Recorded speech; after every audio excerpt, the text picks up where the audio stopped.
बिस्मिल्लाहिर्रहमानिर्रहीम। नेक्स्ट हम लोग स्टार्ट करते हैं अपना chapter 76 which is about the pituitary hormones and their control. ठीक है, पिट्यूटरी हार्मोन्स का हम देख लेते हैं। इंटीरियर पिट्यूटरी के 6 हार्मोन्स आ जाते हैं और कुछ 2 जो हैं वो पोस्टीरियर पिट्यूटरी से आ जाते हैं। जो इंटीरियर पिट्यूटरी के हार्मोन्स हैं वो बेसिकली इंटीरियर पिट्यूटरी के अंदर ही डिफरेंट तरह के सेल्स हैं, जैसे कि सोमेटोट्रोप से ग्रोथ हार्मोन, कोर्टिकोट्रोप से एड्रीनोकोर्टिकोट्रोपिक हार्मोन, थायरोट्रोप से TSH, लेक्टोट्रोप से प्रोलेक्टिन, गोनेडोट्रोप से FSH और LH वगैरह रिलीज हो रहे होते हैं। जबकि जो 2 पोस्टीरियर पिट्यूटरी के हार्मोन्स हैं ये बेसिकली यहाँ पे हाइपोथैलेमस के अंदर ही कुछ न्यूक्लियस प्रेजेंट होते हैं। ठीक है, ये वहीं से रिलीज होते हैं और डायरेक्टली ये जो है ये वेसल्स के थ्रू पोस्टीरियर पिट्यूटरी के अंदर चले जाते हैं। तो नेक्स्ट आ जाता है इनका जो कंट्रोल वाला पार्ट। इनका कंट्रोल बेसिकली हाइपोथैलेमस के थ्रू हो रहा होता है। इंटीरियर पिट्यूटरी के हार्मोन्स, इंटीरियर पिट्यूटरी की जो सिक्रीशंस हैं उनका जो कंट्रोल है वो हार्मोन्स के थ्रू होता है। डिफरेंट हार्मोन्स हाइपोथैलेमस रिलीज करता है, जैसे कि हाइपोथैलेमिक रिलीजिंग हार्मोन और हाइपोथैलेमिक इनहिबिटोरी हार्मोन्स, ठीक है, या फैक्टर्स वगैरह वो जाते हैं by means of hypothalamo hypophyseal portal system के थ्रू। अब ये सिस्टम क्या है इसकी हम लोग भी डिटेल देखते हैं। जबकि जो पोस्टीरियर पिट्यूटरी के हार्मोन्स हैं वो उनका कंट्रोल आ जाता है, डिफरेंट नर्व सिग्नल्स हाइपोथैलेमस की तरफ आते हैं। जैसे कि अगर हमारी बॉडी के अंदर ऑस्मोटिक प्रेशर बहुत ज़्यादा इंक्रीज़ है या वाटर की डेफिशिएंसी है तो ये nerve signal basically hypothalamus sense करता है और देन वो ADH की रिलीज़ करवाता है।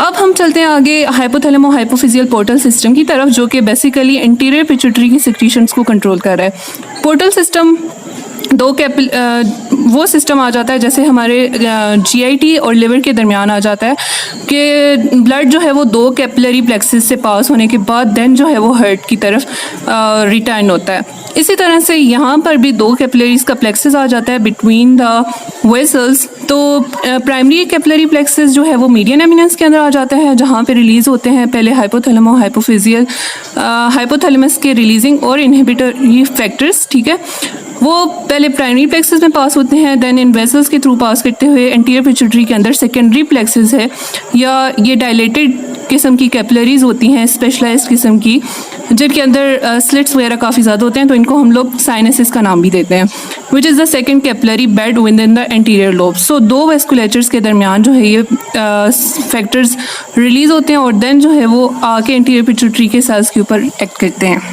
अच्छा, इस सेकेंडरी प्लेक्सेस के अंदर आते हैं और देन यहाँ से रिलीज़ होके तो डिफरेंट ये जो सेल्स थे इंटीरियर पिट्यूटरी के उनके ऊपर जाके एक्ट करते हैं और वहाँ से डिफरेंट हार्मोन्स का रिलीज़ करवाते हैं। अब नेक्स्ट आ जाते हैं हम लोग ग्रोथ हार्मोन को डिस्कस करने की तरफ इस चैप्टर के अंदर। तो ग्रोथ हार्मोन को हम लोग सोमेटोट्रोपिक हार्मोन या सोमेटोट्रोपिन का नाम भी देते हैं। अब ग्रोथ हार्मोन के फिजियोलॉजिकल फंक्शंस की तरफ आ जाते हैं। ग्रोथ हार्मोन है तो ऑफ कोर्स ही बात है कि ये बॉडी टिश्यूज़ की ग्रोथ करवाएगा, उनका साइज़ इंक्रीज़ करवाएगा, उनका नंबर इंक्रीज़ करवाएगा और उनकी डिफ्रेंसिएशन करवाएगा सेल्स की। अर्ली एज के अंदर ग्रोथ हार्मोन का रिलीज़ ज़्यादा होता है क्योंकि वहाँ पे हमें माइटोसिस सेल्स जो है वो ग्रो कर रहे होते हैं, प्रोलिफ्रेशन हो रही होती है, साइज़ में इंक्रीज़ कर रहे होते हैं, लेंथ में इंक्रीज़ कर रहे होते हैं। ठीक है, सेकेंड हम लोग इसका फंक्शन देखते हैं मेटाबॉलिक इफेक्ट्स, यानी कि बायोमोलिक्यूल्स के ऊपर इसका क्या इफेक्ट आ जाता है, डिफरेंट जो कार्ब्स, प्रोटीन्स और लिपिड्स वगैरह हैं। अब आपने याद रखते हैं कि जो ग्रोथ हार्मोन है वो लिपिड्स को यूटिलाइज करेगा। ठीक है, इसी तरह से नेक्स्ट चैप्टर्स के अंदर भी हम लोग देखेंगे कि कौन से मॉलिक्यूल के ऊपर उसका कैटाबॉलिक इफेक्ट है, कौन से मॉलिक्यूल्स को जो है वो यूटिलाइज करेगा और कौन से मॉलिक्यूल्स को वो स्पेयर करेगा, बचा के रखेगा। तो ग्रोथ हार्मोन है वो हाली लिपिड्स को यूटिलाइज करेगा अपनी एनर्जी के लिए, जबकि प्रोटीन्स को और कार्ब्स वगैरह को जो है वो स्पेयर करके रखेगा। इन दोनों पे एनाबॉलिक इफेक्ट आ जाता है इसका।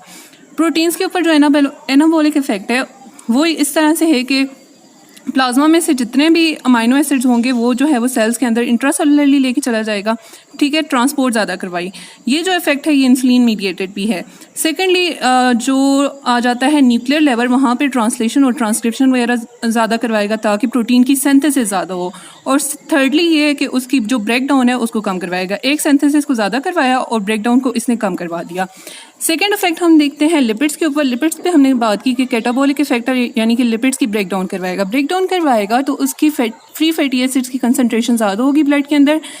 फ्री फैटी एसिड जब ज़्यादा होंगे वो कैटाबलाइज्ड होते हैं, एसिटाइल कोए के अंदर कन्वर्ट होते हैं। अब ये एसिटाइल को ए का हम लोग आगे रोल देखेंगे कि ये किस तरह से हाइपरग्लाइसीमिया काज करवाता है।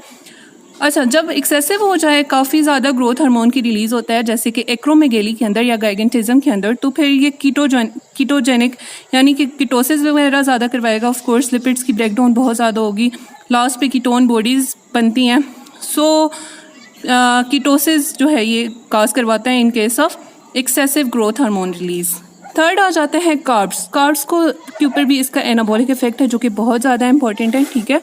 अब दो तरह के इफेक्ट्स आ जाते हैं कार्ब्स के ऊपर। एक तो ये कि ये हाइपरग्लाइसीमिया काज करवाता है इनिशियली, ठीक है, और सेकंड ये कि ये डायबिटोजेनिक है, यानी कि प्लाज्मा के अंदर ब्लड ग्लूकोज का लेवल इंक्रीज करवाएगा।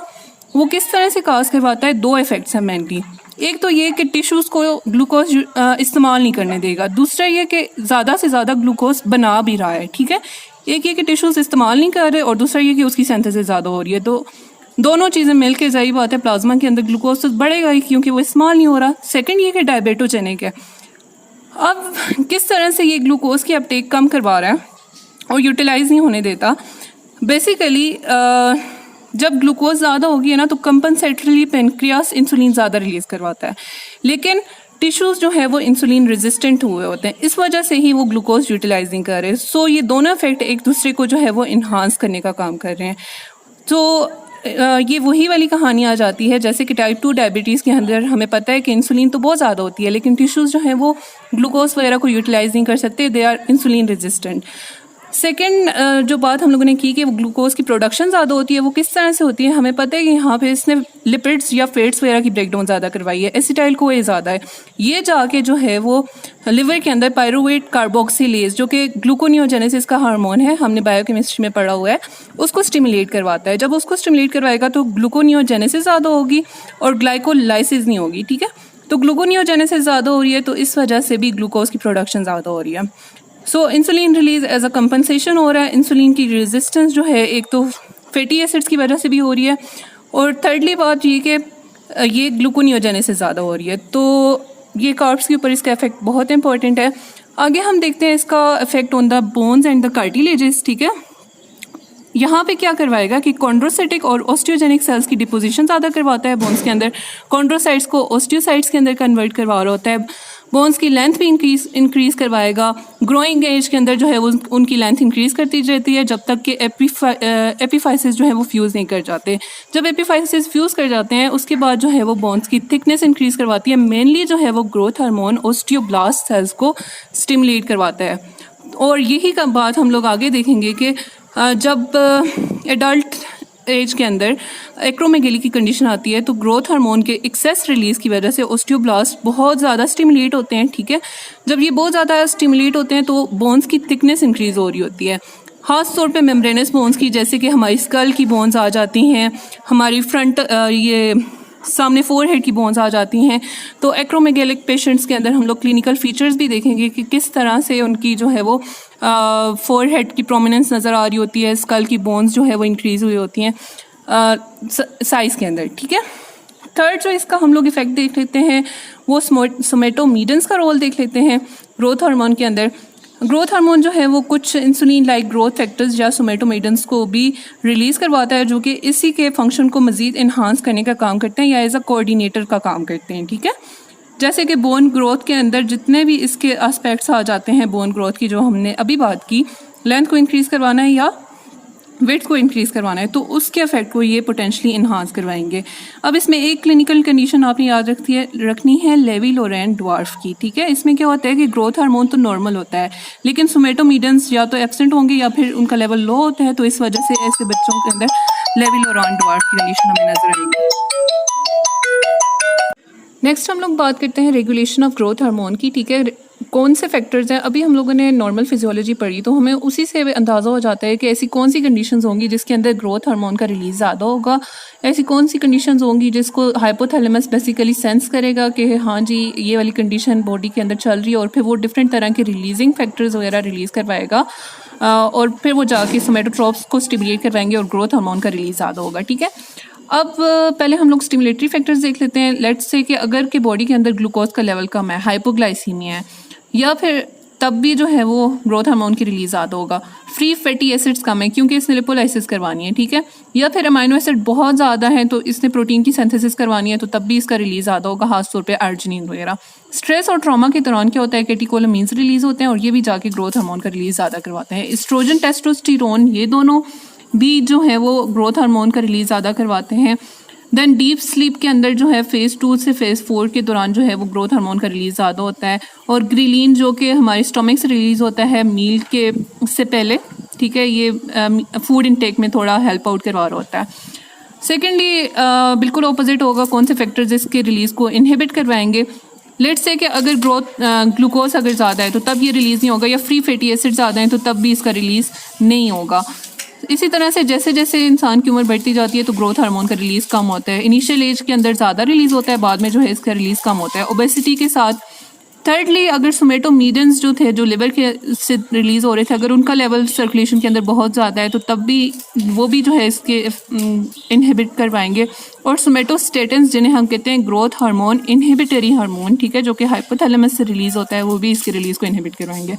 अब ये हम लोग हाइपोथैलेमो हाइपोफिजियल ग्रोथ हार्मोन का एक्सेस देख लेते हैं, जिसके अंदर क्या है कि हाइपोथैलेमस की वेंट्रोमीडियल न्यूक्लियस से डिफरेंट तरह के फैक्टर्स रिलीज़ होंगे, वो सोमेटोट्रोप्स को इन्हांस करवाते हैं, ग्रोथ हार्मोन का रिलीज़ ज़्यादा होता है। लेकिन जब एक्सेसिवली ग्रोथ हार्मोन रिलीज़ होता है तो फिर वो नेगेटिव फीडबैक देता है, हाइपोथैलेमस को स्टिमुलेट करवाता है और वहाँ से सोमेटोस्टेटिन का रिलीज़ करवाएगा। सोमेटोस्टेटिन जो है वो इसको इनहिबिट करवा देगा।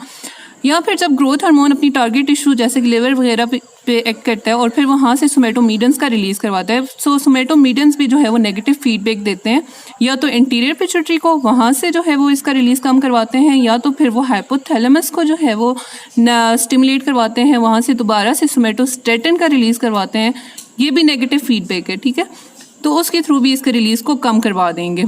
सो ये था हाइपोथैलेमो हाइपोफिजियल ग्रोथ हार्मोन का एक्सेस और रेगुलेशन ऑफ ग्रोथ हार्मोन।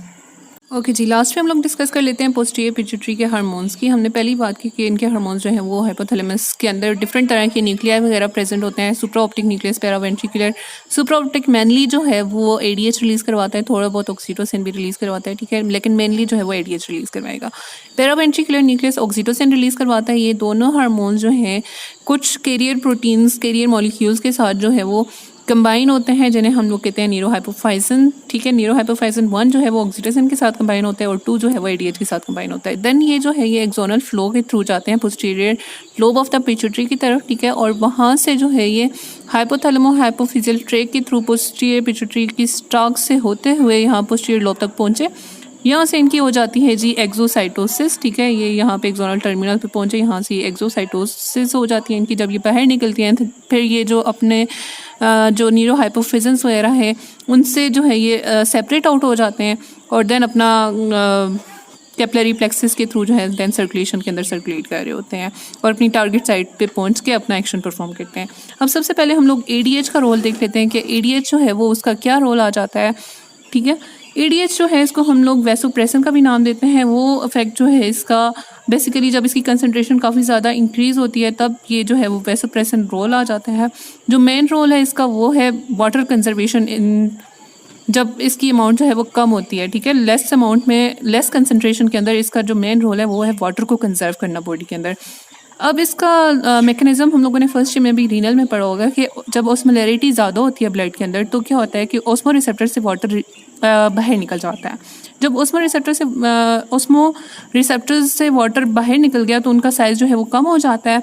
ये नर्व सिग्नल्स जो हैं वो हाइपोथैलेमस को स्टिमुलेट करवाते हैं, वहाँ से एडीएच का रिलीज़ हुआ, वो जाके एडीएच जो है अपने टारगेट टिश्यू के ऊपर luminal membrane of the epithelial cells of the collecting duct and tubule, जो कलेक्टिंग डक्ट है और कलेक्टिंग टिब्यूल है इन आर नेफ्रॉन, ठीक है, वहाँ पे जो एपिथेलियल सेल्स हैं उसकी साइड्स पे लगे हुए जो सेल्स होते हैं, ठीक है, इस तरह से हमें पता है कलेक्टिंग डक्ट की स्ट्रक्चर्स वगैरह जो हमने पढ़ी थी नेफ्रॉन की, तो उसके जो एपिथेलियल सेल्स हैं जिसको मैंने यहाँ पे इनलार्ज किया हुआ है वहाँ पे जाके ल्यूमिनल साइड पे अपने रिसेप्टर के ऊपर लग जाते हैं जिसे हम कहते हैं V2 रिसेप्टर, ठीक है। V2 रिसेप्टर के थ्रू जो है ये जी स्टिमुलेटरी पाथवे को स्टिमुलेट करवाते हैं, कैम्प का लेवल इंक्रीज होता है, प्रोटीन काइनेज है, एंड देन एक्वापोरेंस की फॉस्फोरिलेशन करवा देते हैं। एक्वापोरेंस फॉस्फोरिलेट होके तो ये यहाँ पे इंसर्ट हो जाते हैं मेम्ब्रेन्स के ऊपर और देन मेम्ब्रेन की परमेबिलिटी टुवर्ड्स वाटर इंक्रीज हो जाती है और वाटर की जो है वो एब्जॉर्प्शन ज़्यादा होती है, रीएब्जॉर्ब ज़्यादा हो जाता है, ब्लड के अंदर चला जाता है और इस तरह से जो ऑस्मोलैरिटी है ब्लड की वो क्या हो जाती है, कम हो जाती है, ठीक है।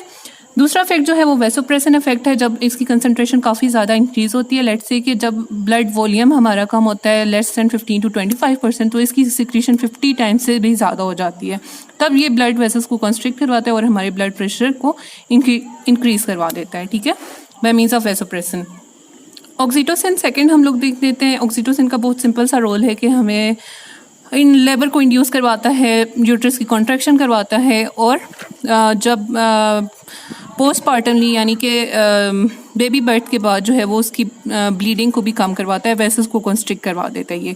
सेकेंडली ये कि इसका मिल्क लेट डाउन रिफ्लेक्स में बहुत इंपॉर्टेंट रोल है, चूँकि ये जो ब्रेस्ट के इर्द गिर्द, ब्रेस्ट के लोब्यूल्स के इर्द गिर्द जो मायोएपिथेलियल सेल्स होते हैं ना, उनकी कॉन्ट्रैक्शन करवाता है और देन जो है वो मिल्क की रिलीज़ होती है। ये बात हम लोग चैप्टर 84 के अंदर भी दोबारा से पढ़ेंगे।